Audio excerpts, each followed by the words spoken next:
Hola, buenas tardes.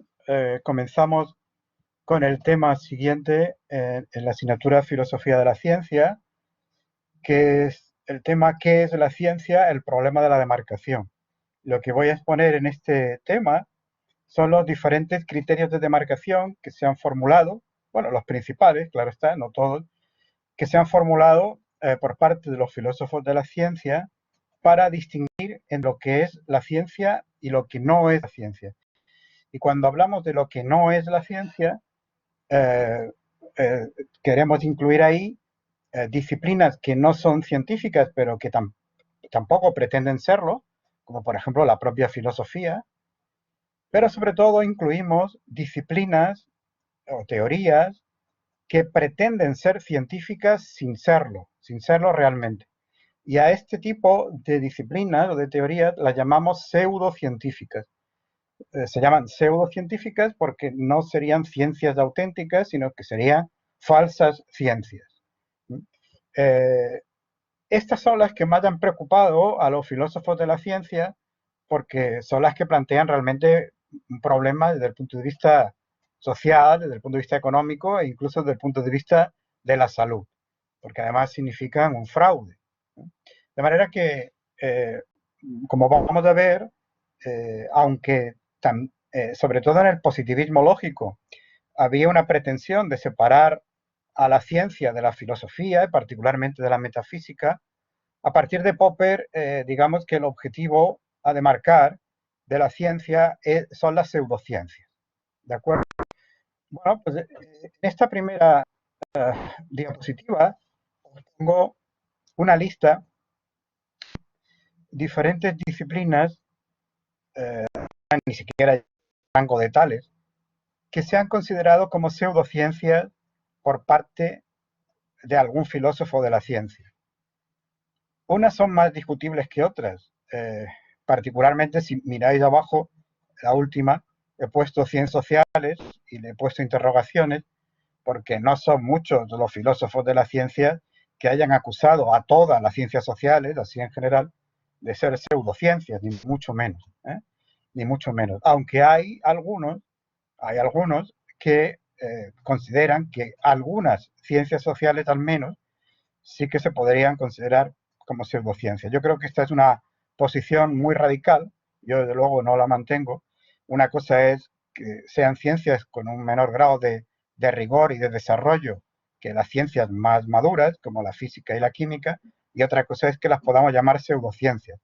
Pero bueno, como algún filósofo de la ciencia las menciona, pues os lo he puesto ahí.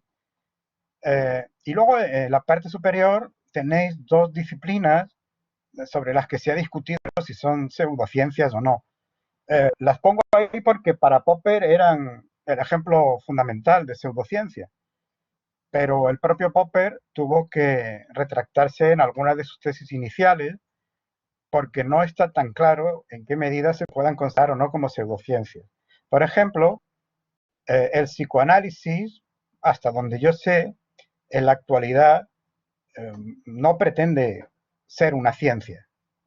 La mayoría de los psicoanalistas no consideran que lo que están haciendo sea una ciencia en sentido estricto.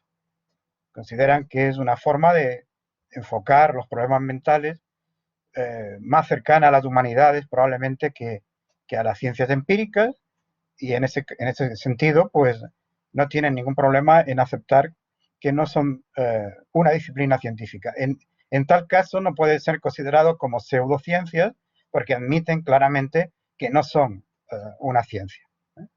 En el caso del marxismo, obviamente hoy día casi nadie pretende que sea una ciencia. Todo el mundo lo considera una ideología política y en todo caso una visión de la historia. O quizás una cierta manera de enfocar los problemas económicos. Pero las pretensiones de hacer del marxismo una ciencia, que sí fueron fuertes durante un tiempo, hoy día prácticamente están abandonadas. Ya nadie piensa que el marxismo se pueda considerar como un enfoque científico. Y en este sentido, el marxismo tampoco sería una pseudociencia, porque abandona la pretensión de ser considerado como una ciencia. Y luego hay otras disciplinas que yo creo que todos aceptaríamos como pseudocientíficas, porque son pura charlatanería, que la astrología, el sionismo, la teoría del diseño inteligente, a pesar de que tiene un gran apoyo en algunos países, particularmente en Estados Unidos, es decir, el estudio de los ovnis, de los platillos volantes, o la lectura del porvenir en las líneas de la mano. Esto son pseudociencias en la medida en que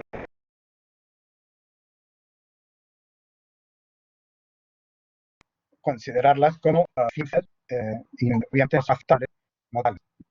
Alejandro quiere preguntar algo, adelante. No se le escucha, al menos yo no le he escuchado nada de lo que ha dicho en los últimos 20 o 30 segundos. Igual. Se me ha cortado. Vale, sí. Voy a repetir porque parece que la conexión está fallando.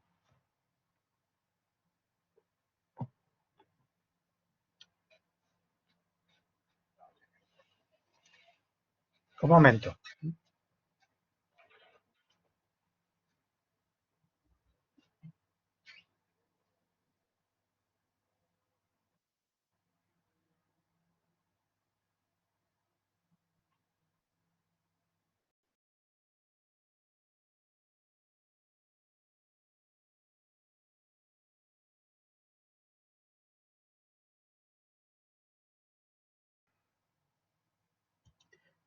Ahora parece que va un poco mejor otra vez. Si vuelve a fallar, avisadme, por favor, ¿de acuerdo? Porque yo tardo en darme cuenta. Esta tarde, no sé por qué, tengo peor conexión que otros días. Bueno, a ver si lo conseguimos. ¿Oísteis lo que dije del psicoanálisis y el marxismo o no? Lo del marxismo no. Vale. Bueno, lo que dije respecto al marxismo es muy parecido a lo que dije con respecto al psicoanálisis. Lo que dije es que en la actualidad consideramos al marxismo como una ideología política y prácticamente nadie tiene la pretensión de considerarlo como una ciencia. Puede que alguien considere que el marxismo es un enfoque dentro de la historia o incluso de la economía, pero no consideraría que el marxismo como tal constituye una disciplina científica o que puede establecer hipótesis propias en el mismo rango que otras hipótesis científicas. Y en ese sentido, el marxismo no debería ser considerado una pseudociencia, puesto que no pretende ser una ciencia. Otras disciplinas que aparecen en la lista, parece claro que sí son pseudociencias y yo creo que la mayoría las aceptaríamos como tales sin ningún problema. El caso de la astrología, el caso de la parapsicología, el caso del diseño inteligente, una visión de la vida en este planeta que niega la evolución y pretende, o al menos la niega en aspectos fundamentales y pretende que puede haber una prueba científica de la existencia de Dios. El caso de la ufología, que sería el estudio de los ovnis, el supuesto estudio de los ovnis, claro, y el caso de la quiromancia, que sería el estudio del futuro a través de las líneas de la mano. Y he dejado para el final el caso de la homeopatía. La homeopatía es probablemente la que despierta hoy día más controversia. Bueno, también el diseño inteligente, sobre todo en Estados Unidos, Pero en el caso del diseño inteligente, digamos que ninguna persona culta tiene dudas de que no es aceptable como una explicación científica de la vida en este planeta. En el caso de la homeopatía, estamos entre un tema más peliagudo porque la homeopatía tiene una aceptación, sobre todo en Europa, y además hay muchas personas con nivel científico, con educación científica, que la aceptan y que incluso acuden al homeópata para determinadas dolencias, ¿no? Conviene distinguir muy claramente la homeopatía de otras formas de eso que se llaman terapias alternativas. Mal llamadas terapias alternativas porque ni son terapias ni son alternativas. No son terapias porque no curan nada importante y no son alternativas porque no son una auténtica alternativa a la medicina, a la medicina científica, que es la única que realmente, digamos, tiene garantías de curación de enfermedades. La homeopatía, para que sea tal, no tiene que basarse en dos principios. Si no está basado en esos dos principios, no es realmente homeopatía, es otra cosa. Es herbarismo o es eso, medicina naturista o cualquier otra de estas cosas, ¿no?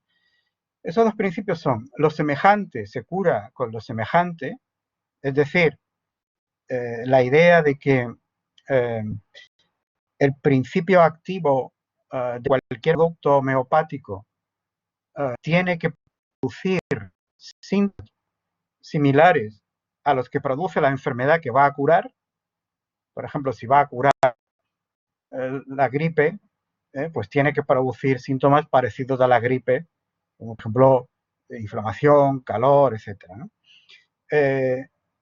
Y el segundo principio, y este es el más importante, este es el fundamental aquí, es que ese principio activo, para ser realmente eficaz, debe estar diluido en proporciones infinitesimales. Cuanto más diluido esté el producto, mayor es su poder curativo, mayor es su potencia curativa. Pero claro, no estamos hablando de diluciones normales, diluciones, digamos, como las que hacemos en la vida cotidiana cuando queremos diluir un poco, pues no sé, el vinagre o cualquier otro líquido, ¿no? Estamos hablando de diluciones extremas, absolutamente extremas. De manera que el problema es que al final el producto que da el homeópata al paciente no tiene ni una sola molécula del principio activo. Es decir, si el homeópata le dice al paciente que le está dando un producto a base de veneno de abeja, el paciente puede tener completa seguridad de que en eso que está dando no hay ni una sola molécula de veneno de abeja. Vosotros diréis, bueno, pero ¿cómo puede estar tan seguro? Porque la probabilidad de que haya una sola molécula debido a las diluciones tan extremas es absolutamente ínfima. Es sumamente improbable de que haya una molécula. Pero vamos, si hubiera una sola, tampoco eso marcaría una gran diferencia, ¿verdad? Voy a intentar argumentaros esto con una serie de cálculos que son bastante fáciles, yo creo que los podéis seguir.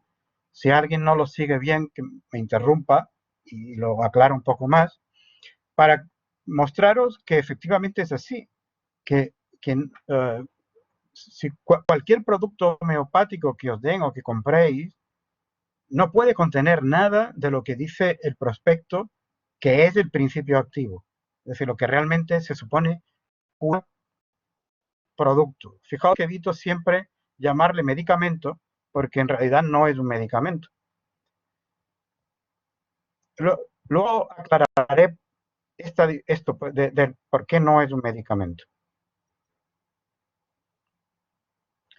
Vamos a suponer que somos un homeópata y queremos preparar un preparado para dárselo a un paciente con un determinado principio activo. Pongamos veneno de abejas, pero hay otras muchas sustancias que utilizan los homeópatas. Normalmente son sustancias naturales. Vamos a partir de una concentración habitual en química de ese principio activo. Yo tengo en una botella de ese principio activo con una concentración de 10 molar. Es decir, 10 moles de ese producto por litro. Y ahora tengo que empezar a diluirlo. a diluir esa sustancia para que eso realmente sea un producto homeopático y pueda tener, según la teoría homeopática, una propiedad curativa. Fijaos que en muchas ocasiones, si no se diluyera el principio activo, mataríamos al paciente, porque en algunos casos se trata de arsénico, por ejemplo, o de alguna sustancia tóxica, ¿no? Entonces, mejor que se diluya mucho, ¿no? Una dilución relativamente normal es lo que se conoce como 30X, que significa que en la dilución final, en el producto final, habrá una parte del principio activo por 10 elevado a 30 partes de agua. Esto, no sé si os hacéis una idea, pero 10 elevado a 30 es un número descomunal. Es decir, es un 1 seguido de 30 ceros. Una parte de principio activo por un 1 seguido de 30 ceros de agua. O sea, como tenéis abajo, tendríamos una fracción de 1 partido por 10 elevado a 30, que se suele escribir de forma abreviada como 10 elevado a menos 30. 10 elevado a menos 30, por lo tanto, repito, sería la concentración que tendría el principio activo en el producto homeopático que a mí me van a dar para que yo me tome, si voy al homeópata. Concentraciones todavía mayores, perdón, diluciones todavía mayores. Hay diluciones todavía mayores, de 10 elevado a 40 y a 60 incluso, ¿no?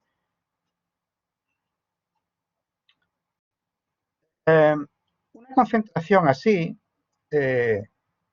si hemos partido de un principio activo que estaba en una concentración de 10 molar, pues basta con que multiplique 10 molar por 1 partido por 10 elevado a 30, me daría una concentración final del producto homeopático de 10 elevado a menos 29 molar.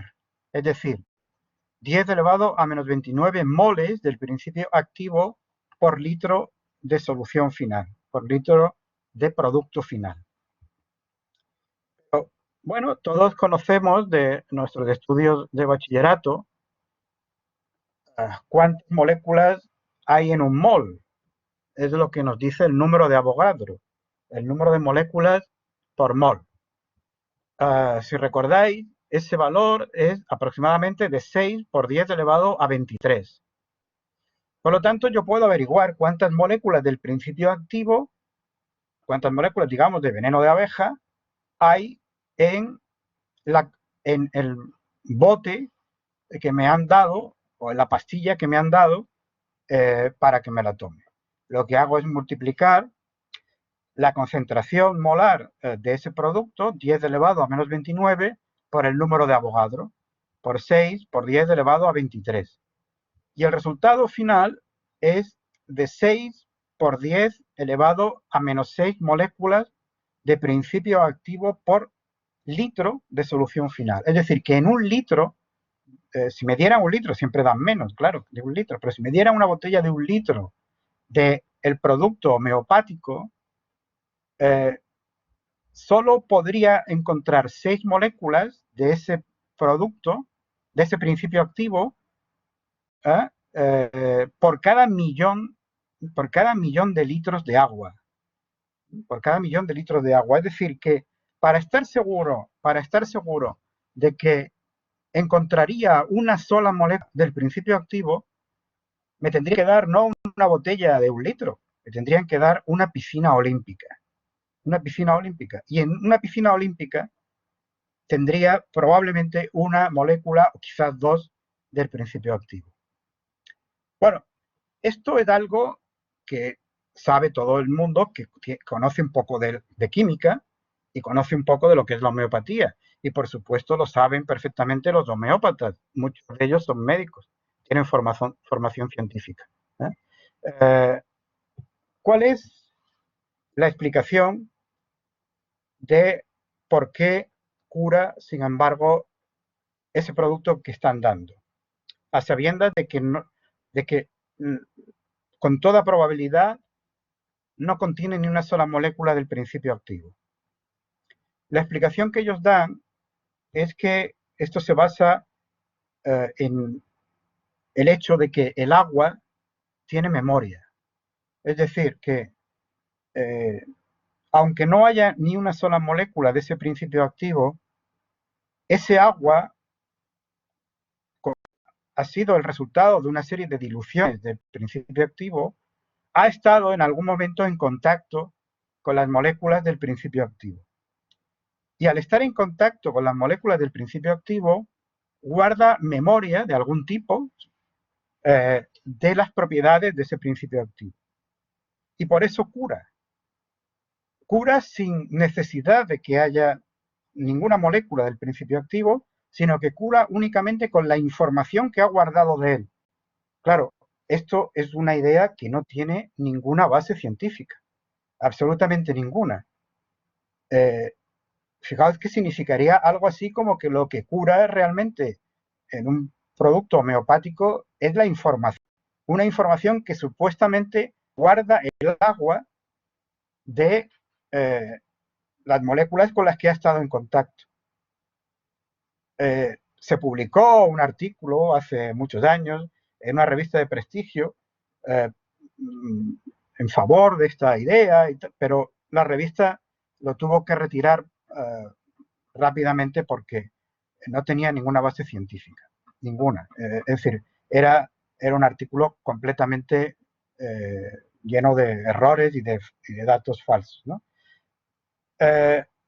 Sin embargo, los homeópatas están convencidos de que esto existe y que la ciencia no es capaz todavía de probarlo y no es capaz todavía de descubrir cuál es el mecanismo que hay detrás de esa memoria del agua.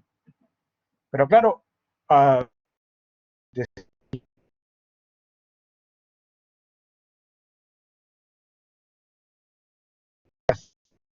guarda memoria únicamente del principio activo que a nosotros nos interesa, no guarda memoria de todas las moléculas con las que ha estado en contacto. Ese agua supuestamente ha estado en contacto con muchas otras moléculas antes y algunas pueden ser tóxicas. Algunas pueden ser tóxicas. Por lo tanto, si realmente ese agua va a llevar en sí las propiedades de todas las sustancias con las que ha estado en contacto, pues puede ser un poco peligrosa. Desde luego podría ser no potable porque es muy probable que en algún momento haya estado en contacto con sustancias peligrosas, ¿no? De manera que no hay ninguna razón para pensar esto es así. No solo no está probado científicamente, no hay ni un solo mecanismo plausible desde el punto de vista físico-químico que sustente esa idea de la memoria del agua, pero que además si existiera, pues tendríamos problemas, porque habría que explicar por qué solo guarda la memoria de la sustancia que nos interesa. Y por otro lado, podríamos preparar entonces gasolina homeopática, podría coger un bidón de agua, echarle una gota de gasolina y hacer que mi coche funcione con eso. En fin, parece que hay propiedades químicas que el agua no puede copiar de otras moléculas por mucho que haya estado en contacto con esas moléculas. Había algunas palabras pedidas, pero ahora no las veo. No sé si alguien quiere intervenir y decir algo. Que se le cortaba la conexión. Se volvía a cortar la conexión. Vale. Pero ¿ha quedado claro lo que he dicho? Sí, más o menos. Vale, bueno. Vamos a ver si tenemos un poco de suerte en lo que queda de clase. A ver.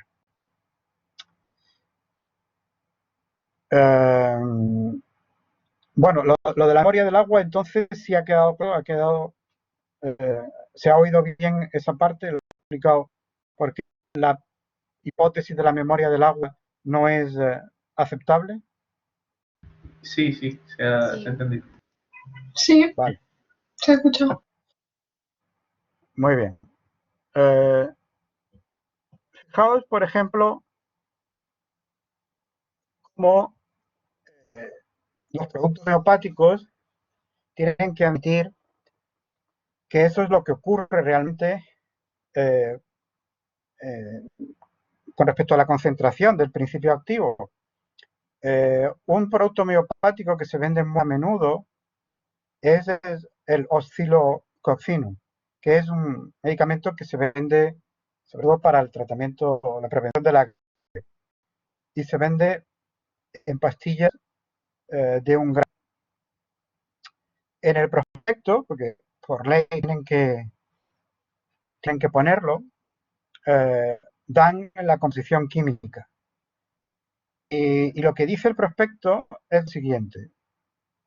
En cada envase unidosis de 1 gramo de glóbulos, la composición es Anas barbarie, que es el principio activo, 200K en 0,01 mililitros. 200K es la dilución a la que está ese principio activo. Es decir, es una dilución incluso más extrema de la que hemos señalado.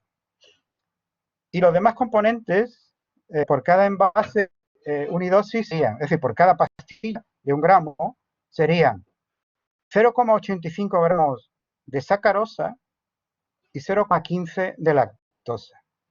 Como sabéis, la sacarosa es el azúcar común y la lactosa es el azúcar de la leche. Bueno, si sumáis 0,85 y 0,15, os da 1 gramo. Os da 1 gramo. Es decir, lo que está vendiendo es una pastilla de azúcar que supuestamente tiene una cantidad infinitesimal de ese principio activo, el Anas barbarie, que realmente, como hemos visto, a ese tipo de diluciones ni siquiera encontraríamos una molécula si lo analizáramos con instrumentos de enorme precisión.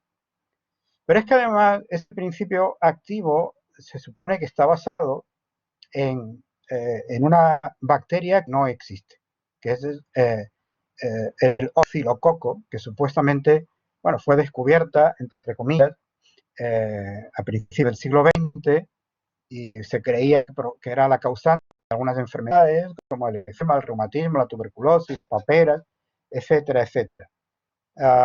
No es así, no, estas enfermedades no están producidas por esta bacteria no se ha confirmado de ninguna manera que exista de ningún modo. De manera que lo que están ofreciendo como principio activo es falso, es además un extracto de hígado de pato y poco más, pero insisto, diluido en unas concentraciones, diluido de una forma tan extrema que la concentración final es simplemente inexistente. ¿De acuerdo? Esto significa que la homeopatía, por mucho que se revista del ropaje científico y que utiliza a veces un lenguaje similar al de la ciencia, es una pseudociencia. Es una pseudociencia porque sus ideas centrales y el producto que se desarrolla con ella, es decir, los productos homeopáticos, no tienen ninguna base científica. La medicina del agua no existe. El principio de lo semejante, se cura por lo semejante, viene de la medicina hipocrática y no tiene ninguna base. A veces se dice, sí, las vacunas se basan en ese principio. Falso. Las vacunas no se basan en ese principio. No podemos entrar ahora en los detalles, pero no es cierto que en una vacuna se basa en el principio de lo semejante, se cura por lo semejante. Y luego no hay ninguna razón para pensar que cuanto más diluido esté un producto, un principio activo, más poder curativo tiene. Esto es una idea que se le ocurrió al creador de la homeopatía, Hahnemann, a finales del siglo XVIII. Era un médico alemán. En aquella época la medicina, pues probablemente hacía que bien a los pacientes, y Hahnemann se le ocurrió que diluyendo de esta forma extrema los productos médicos, pues podía obtener curaciones. No, eso es de nuevo un principio que no tiene ninguna base científica, absolutamente ninguna. Como hemos visto, incluso lo que hace es que desaparezca por completo cualquier molécula del principio activo del preparado homeopático.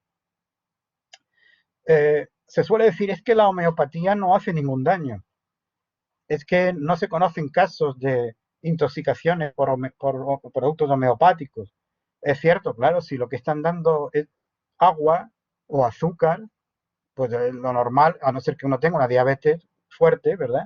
Es que no haga ningún daño. Por cierto, si lo que tiene memoria es el agua, ¿por qué dan los productos homeopáticos en un bote con agua? ¿Por qué lo dan en forma de pastillas con azúcar? La respuesta es simple, creo yo, porque esto es mucho más cómodo, más fácil de comercializar. Pero el azúcar también tiene memoria. ¿No habíamos quedado que era el agua lo que tenía memoria? ¿Cómo es que cura entonces una pastilla homeopática? Si lo que tiene es, como hemos visto en el caso del Xylococcinum, sacarosa y lactosa. ¿También el azúcar tiene memoria? Bueno, la respuesta que se suele dar es que ese azúcar ha estado en contacto con el agua y está aún impregnada de una cierta humedad de ese agua. Pero vamos, si ya era complicado, ¿verdad? Que el agua en contacto con el principio activo curara algo, pues imaginaos si encima es azúcar impregnada con un poco de ese agua, ¿no? En fin, la homeopatía no tiene ninguna base científica y si cura es únicamente por razones psicológicas, es decir, que es lo que se conoce como el efecto placebo. El efecto placebo, que es que cuando una persona con síntomas leves nunca funciona o en enfermedades graves, claro, pues está convencida de que una cierta pastilla que le están dando le va a curar, le va a aliviar los síntomas, pues eso ejerce un efecto positivo sobre su propia condición física y ayuda a la recuperación. La única explicación que hay de los casos de cura por medicamentos, por producto homeopático. Ellos, los homeópatas, dicen que esto no puede ser así. Se pueden curar también niños que no tienen ninguna conciencia de lo que están tomando, o se pueden curar también animales. No hay una prueba de que esto sea así. Aquí, suele utilizarse mucho lo que Javier Armentia, el divulgador científico, llama el amimefuncionismo, ¿no? Es decir, puedes decir lo que quieras sobre la homeopatía, puedes argumentar lo que quieras con el número de Avogadro y con todo esto de que la memoria del agua no tiene ninguna base científica, pero el caso es que a mí me funcionó. Y como a mí me funcionó, pues entonces todo esto tiene que ser falso y la homeopatía tiene que tener validez. Lo que pasa es que eso vale para tu vida personal y obviamente no se trata de impedir que nadie consuma los productos que quiera mientras no perjudique a los demás. Pero eso no vale para establecer un conocimiento objetivo. De que yo te aseguro que eso a mí no es ninguna base para establecer con rigor que el medicamento cura. Esto me lleva a lo que dije al principio que iba a comentar. La diferencia entre un producto homeopático y un medicamento. Según la ley española y es común a otras leyes europeas, para que un medicamento sea aprobado legalmente, no solo tiene que mostrar que no hace daño, que no perjudica, que es inocuo, sino que tiene que demostrar mediante ensayos clínicos bastante trabajosos y bastante elaborados y costosos que el medicamento cura lo que dice que cura. Estamos viendo, por ejemplo, estos días lo de la vacuna para el SARS-CoV-2, el virus que nos está infectando en esta pandemia, y están viendo que hay que ir una serie de fases y que ahora están acelerando, pero que lo normal es que esas fases lleven años. Por lo tanto, un medicamento, para ser aprobado legalmente, tiene que demostrar, insisto, no solo que no perjudica, sino que cura lo que dice que cura. Para que un medicamento, entre comillas, para que un preparado homeopático sea aprobado legalmente, solo necesita mostrar que hay una tradición de uso en esa sustancia homeopática. Es decir, solo basta con documentar que se viene utilizando desde hace tiempo. No tiene que demostrar nada más. Obviamente esto es un agravio comparativo que llama también la atención. ¿Cómo es posible que a los medicamentos basados en la farmacología científicos, por lo tanto, se les exija tanto, y a supuestos medicamentos, entre comillas, homeopáticos, no se les exija prácticamente nada? Y por otra parte, esto implica también que en la homeopatía no cabe una auténtica excepción, porque para hacer algún producto nuevo tendríamos que demostrar que se ha utilizado antes, pero entonces ya no sería un producto nuevo. En fin, como ves, la homeopatía está rodeada de anomalías y de cuestiones tremendamente oscuras y discutibles que hacen que no se la pueda considerar de ningún modo, algo comparable a la ciencia. Esta es una afirmación fuerte, yo soy consciente de ello porque hay mucha gente que tiene simpatías por la homeopatía. Hay un porcentaje de la población, insisto, incluso con estudios científicos, que acepta este tipo de productos y los ha utilizado, pero si uno analiza el tema con rigor, lo que se encuentra es esto. No hay discusión sobre el asunto. Bueno, sí hay discusión porque los homeópatas se empeñan en mantener viva la discusión, pero vamos, los términos de la discusión son estos que os he planteado. Entonces, si uno quiere aceptar la homeopatía con todas sus consecuencias, tiene que negar la validez de la química actual. Tiene que decir que la química actual algo está fallando gravemente. Y yo creo que en este caso la discusión está clara, al menos para una persona que pretenda fundamentar sus ideas desde un punto de vista racional. Bueno, con esto ilustro un poco el problema y la importancia práctica que tiene. No es una cuestión meramente teórica, cuestión que interese solo al filósofo de la ciencia por un prurito de precisión o porque desde el punto de vista epistemológico esto tiene cierto interés teórico. No, aquí estamos ante un problema que tiene una gran repercusión social, que mueve a veces millones de euros al año. La homeopatía los mueve. Y otras pseudociencias, pues a lo mejor andan cerca.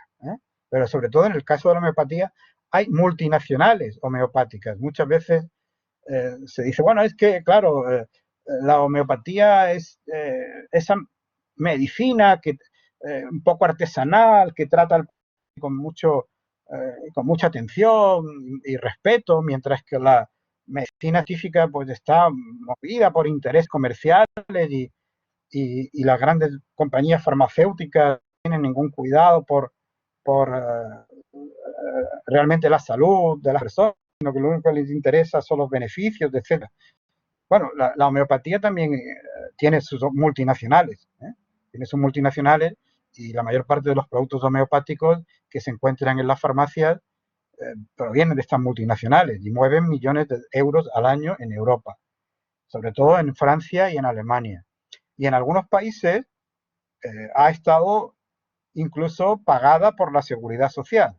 Ahora hay una marcha atrás y se están retirando estos apoyos por parte del sistema público de salud. Hay una presión muy fuerte por parte de estas compañías homeopáticas para que la seguridad social termine pagando estos tratamientos. Ya hemos visto, sin embargo, que no son tratamientos especialmente baratos, sobre todo las consultas, ¿no? Entonces, pues es dinero que se detraería de los impuestos de todos cuando, sin embargo, no hay ninguna prueba científica de que esto realmente funcione. Por lo tanto, estamos ante un problema, insisto, que no es meramente teórico, sino que tiene importancia práctica y relevancia social, cada vez más. Y de nuevo lo hemos visto también estos días con la pandemia, cómo tratamientos pseudocientíficos se han difundido por las redes y han llegado a generar discusiones antes e incluso han sido recomendados por autoridades políticas.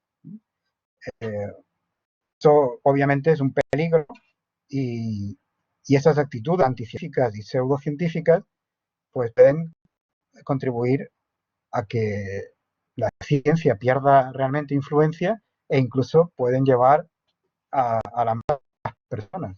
De hecho, hubo quien murió por tomarse el producto este a base de cloro. No recuerdo ahora el nombre exacto. Bueno, es importante, por lo tanto, tener claro qué es la ciencia y qué distingue a la ciencia de las pseudociencias. Y es difícil, sin embargo, encontrar una definición de ciencia que nos pueda valer en todos los contextos. Yo os propongo aquí que empecemos con esta, que como pone ahí, pues es una definición tentativa de ciencia. Porque como iremos viendo a lo largo de este tema y de otros temas posteriores, es una definición que tiene problemas. Es una definición que no encajaría con muchas ciencias, que dejaría fuera algunas ciencias y que propone cosas que no serían exclusivas tampoco de la ciencia. Esa definición, que en el fondo es una especie de resumen de lo que podéis ver en muchos libros sobre este tema, pues sería la siguiente. La ciencia es el conocimiento estructurado sistemáticamente. Esto significa que no vale con una mera recopilación de observaciones para hacer ciencia, que no basta con coger un cuaderno e irse al campo o al laboratorio a observar y anotar lo que uno va observando. Con eso no se está haciendo ciencia. Y, repito, conocimiento estructurado sistemáticamente que permite, mediante el establecimiento de leyes universales, la explicación y predicción de los fenómenos. Esto es importante. Los dos objetivos centrales de la ciencia se supone que son explicar los fenómenos y predecir los fenómenos. No todas las ciencias pueden predecir los fenómenos, esto solo está al alcance de algunas, pero explicar, desde luego, sí que es un objetivo común a todas las ciencias. Y se supone que el resorte fundamental, el requisito fundamental para conseguir ese tipo de objetivos, para la explicación y la predicción, son las leyes universales. En el manual tenéis un tema dedicado a este asunto de la explicación científica. Podéis ver cómo una de las propuestas principales en el siglo XX de cómo explica la ciencia, el llamado modelo nomológico deductivo o inductivo, establece que para tener una explicación científica y por lo tanto una predicción, tenemos que tener leyes universales. Lo que pasa es que, claro, como ahora después diremos, esto no es algo que está al alcance de todas las ciencias. Continúo con la definición. Es un conocimiento que ha sido obtenido a partir de un método crítico basado en contrastación empírica. Un método, el famoso método científico, del que siempre se habla, que estaría basado en el hecho de que podemos contrastar empíricamente estos conocimientos, las hipótesis que se proponen. La ciencia se caracterizaría entonces porque utiliza una crítica constante de las hipótesis propuestas a través de su contrastación empírica.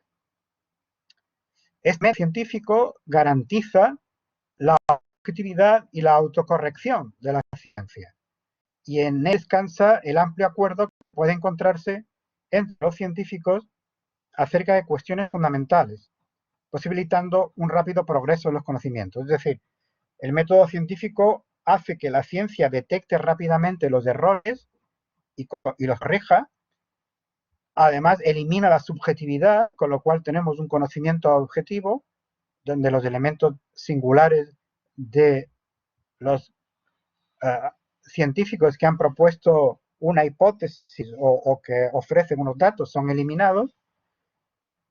Esto permite un consenso amplio. El consenso que tenemos en la ciencia es mucho mayor que en otros ámbitos de conocimiento. Es mucho mayor, por ejemplo, que el que encontramos en la filosofía. En la ciencia tenemos, por ejemplo, manuales donde todo lo que aparece en el manual lo debe aceptar cualquier científico. En la filosofía tenemos manuales, pero rara vez todo lo que aparece en un manual determinado lo aceptaría alguien de una corriente filosófica diferente a la orientación que lleva el manual. Ese amplio acuerdo, esa objetividad y esa rápida capacidad de autocorrección sería lo que posibilitaría un progreso rápido en el conocimiento científico, cosa que no está al alcance de otras formas de conocimiento.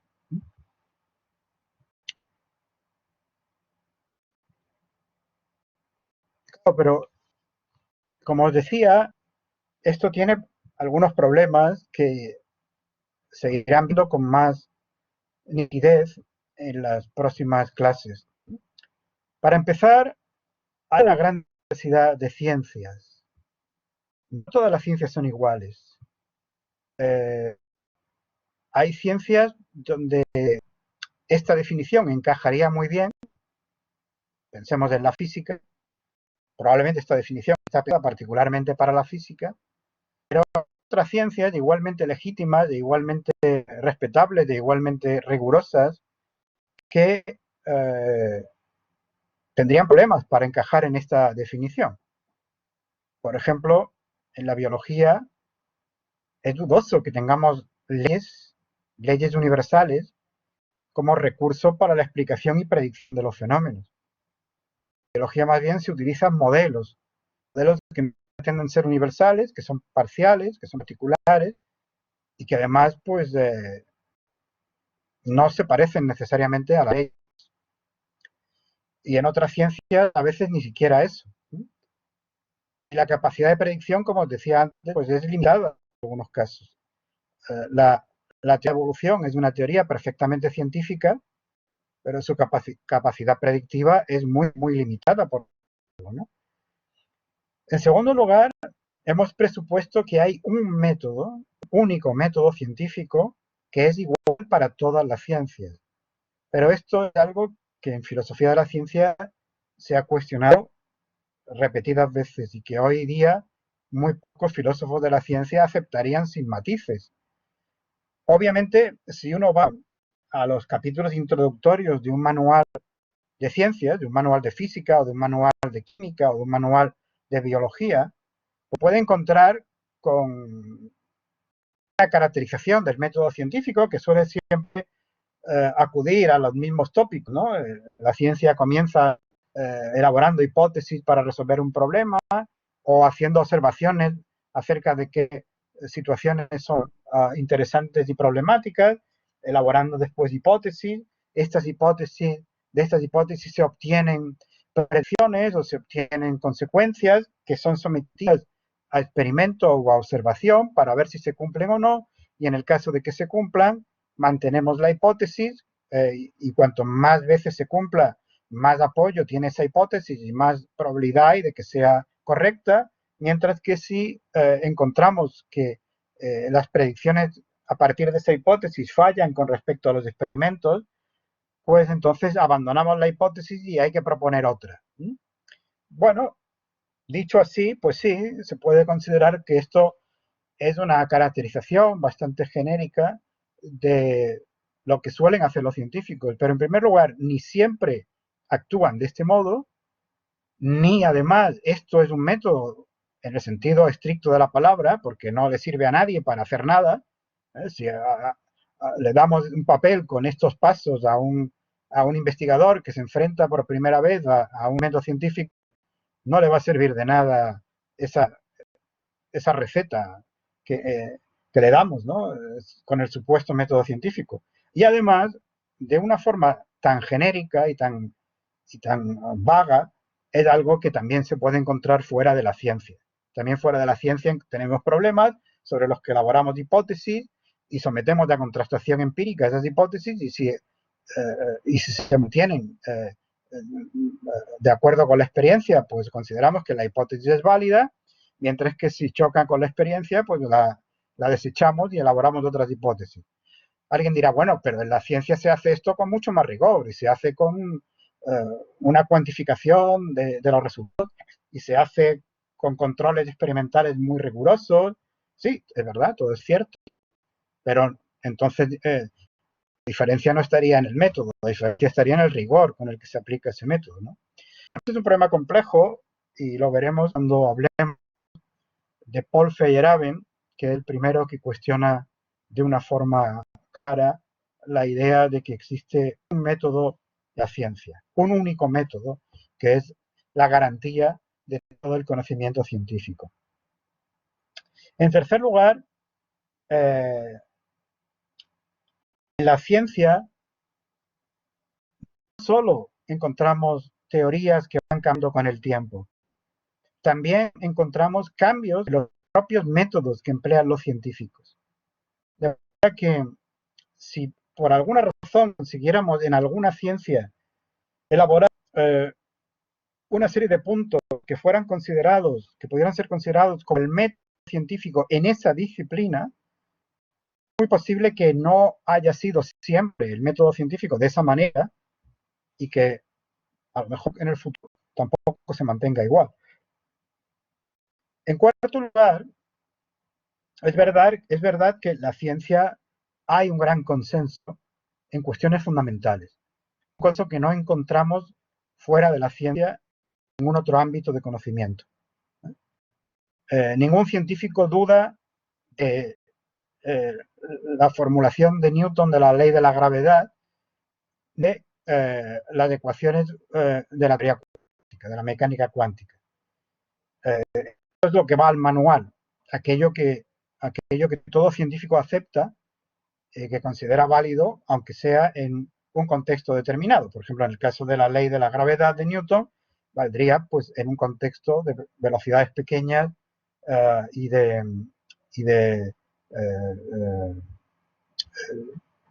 en fin, y de situaciones, digamos, adecuadas a la física de Newton y no de las que puede tratar la teoría de la relatividad, por ejemplo.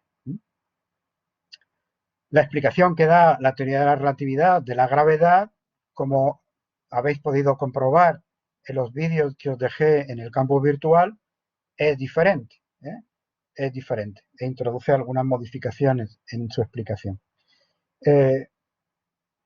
Pero también en la ciencia hay mucho disenso.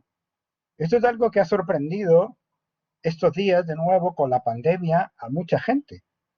A mucha gente le ha sorprendido que los expertos no se pongan de acuerdo, que haya discrepancias sobre el tratamiento adecuado, sobre el origen del virus, sobre las propiedades concretas del modo en que actúa, etcétera, etcétera. Bueno, esto es normal en la ciencia.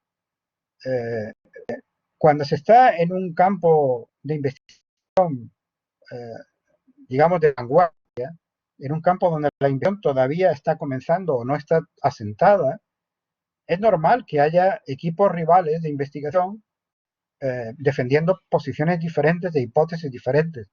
Eso es lo que permite el rápido progreso, o al menos una de las características que permite el rápido progreso de la ciencia también, el que haya alternativas luchando entre sí, por decirlo así, por conseguir la aceptación general.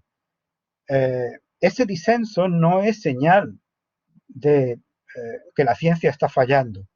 Es todo lo contrario. Es señal de que la ciencia está haciendo lo que debe en estos ámbitos de investigación que, como digo, son novedosos, sobre los que todavía no hay un conocimiento firme, sobre los que hay una gran incertidumbre. Y hay mucho disenso, por lo tanto, en la ciencia. Sobre todo, insisto, en estos ámbitos recientes y de investigación que se abre paso.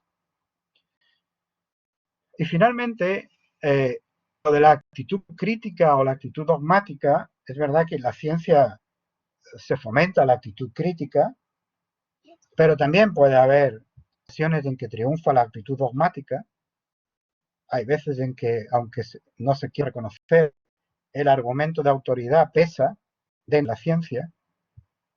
Y por otro lado, fuera de la ciencia también hay actitud crítica, actitud dogmática, es decir, que sería muy ingenuo querer separar la ciencia de lo que no es la ciencia, afirmando que solo en la ciencia tenemos la actitud crítica y fuera de la ciencia solo hay actitud dogmática. Por lo tanto, esa definición que acabo de hacer, como veis, vale solo como una primera aproximación, porque se pueden poner muchas pegas en su aplicación a diversas disciplinas científicas.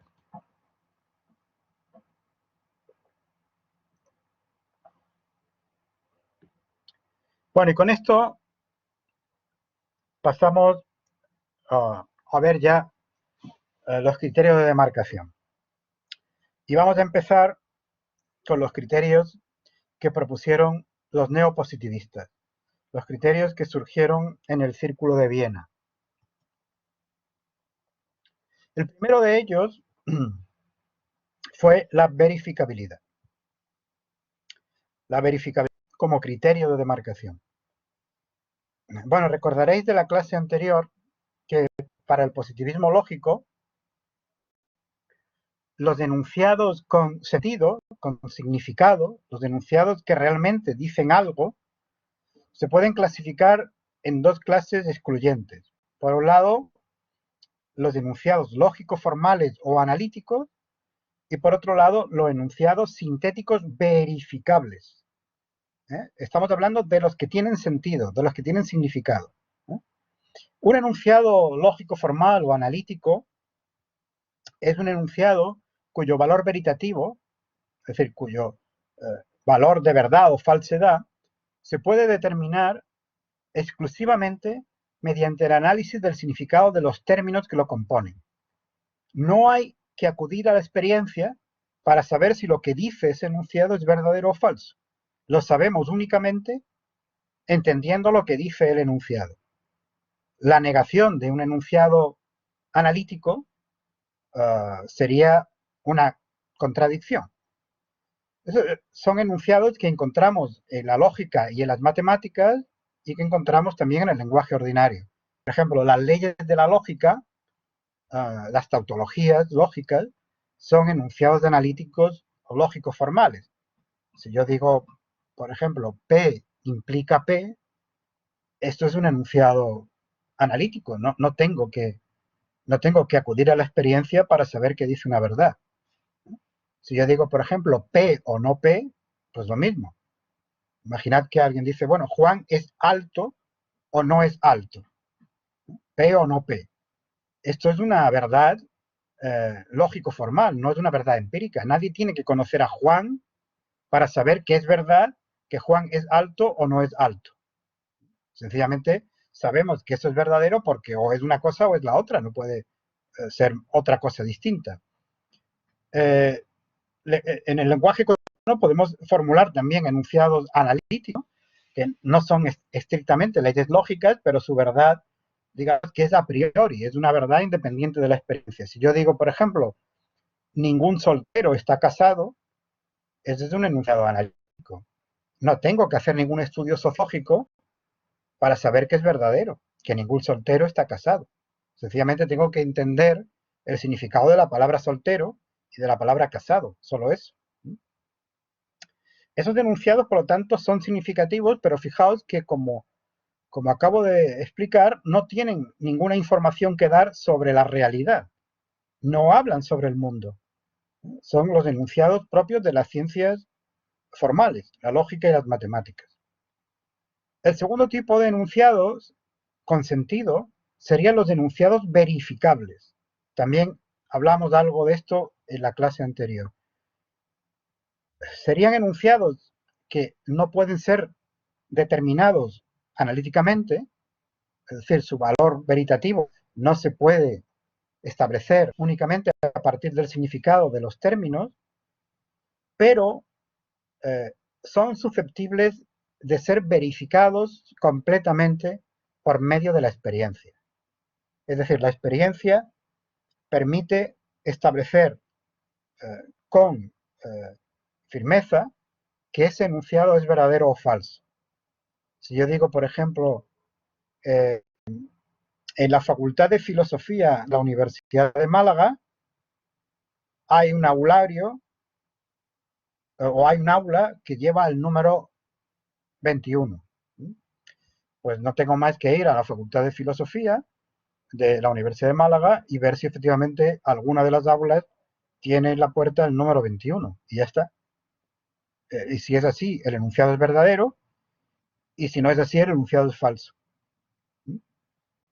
Eh, como decía el otro día a raíz de una pregunta que me hicisteis, los enunciados con sentido son enunciados que o forman parte de una ciencia, de hecho, están ya incluidos en una ciencia, o pueden formar parte de esa ciencia, de alguna ciencia. En cambio, los enunciados metafísicos no serían significativos porque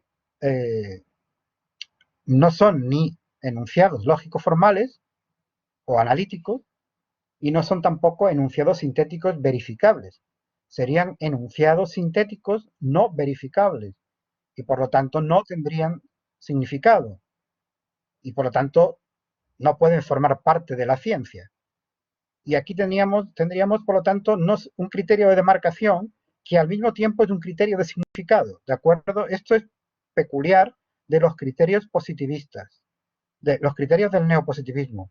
No solo pretenden separar lo que es ciencia de lo que no es ciencia, sino que también pretenden separar lo que tiene significado de lo que no tiene significado, ¿de acuerdo? El discurso significativo del discurso carente de significado. David quiere hacer una pregunta. Adelante, David. En el caso de los enunciados sintéticos verificables, por parte del positivismo lógico, ¿dónde se sitúa la barrera de cosas que son viables verificar o cosas que, por ejemplo, la existencia o no existencia de Dios entiendo que es claramente un enunciado que no es sintético verificable. Pero la existencia de, no sé, no entiendo mucho de ciencia, pero de una molécula que no se sepa que existe, pero que es susceptible de existir o no, y que es una cosa que se puede comprobar, pero no somos capaces, ¿eso se considera un enunciado sintético verificable? Vamos a ir ahora a los detalles, ¿vale? Y vamos a ver cómo matizar todo esto. Pero en principio, cualquier enunciado que describa algo observable, una propiedad o una entidad observable en determinada actividad, sería un enunciado sintético verificable. Verificable, como vamos a explicar a continuación, significa que puede ser verificado mediante la experiencia. Es decir, que puedo determinar su verdad o falsedad mediante una experiencia posible. ¿De acuerdo? Bueno, de todas maneras, como digo, vamos a ver más detalles de esto a continuación.